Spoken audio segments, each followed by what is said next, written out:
much, everybody.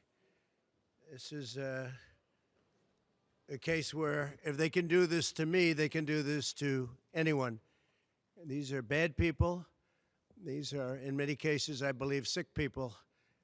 When you look at our country, what's happening where millions and millions of people are flowing in from all parts of the world, not just South America, from Africa, from Asia, from the Middle East, and they're coming in from jails and prisons, and they're coming in from mental institutions and insane asylums.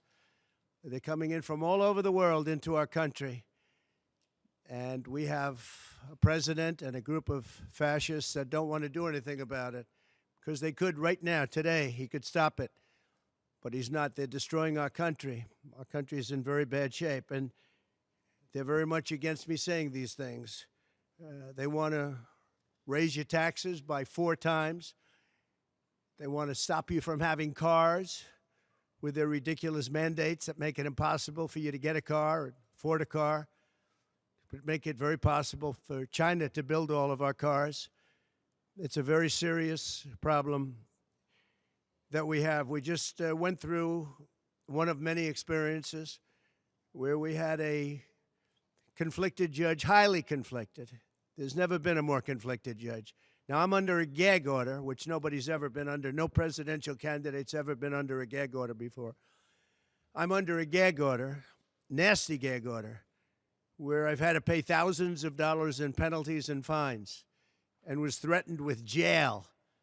Think of it. I'm the leading candidate. I'm leading Biden by a lot, and I'm leading the Republicans to the point where that's over. So I'm the leading person for president, and I'm under a gag order by a man that can't put 2 sentences together, given by a court, and they are in total conjunction with the White House and the DOJ, just so you understand. This is all done by Biden and his people.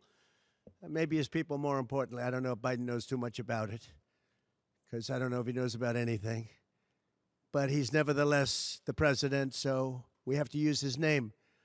And this is done by Washington, and nobody's ever seen anything like it. So we have a judge who's highly conflicted. You know what the confliction is. Nobody wants to write about it, and I'm not allowed to talk about it. If I do, he said, I get put in jail. So we'll play that game a little bit longer. We won't talk about it, but you're allowed to talk about it. I hope you do, because there's never been anybody so conflicted as this. As far as the trial itself, it was very unfair. We weren't allowed to use our election expert under any circumstances.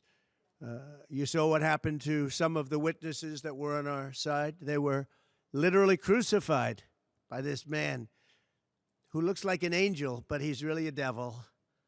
He looks so nice and soft. People say, oh, he seems like such a nice man. No, unless you saw him in action.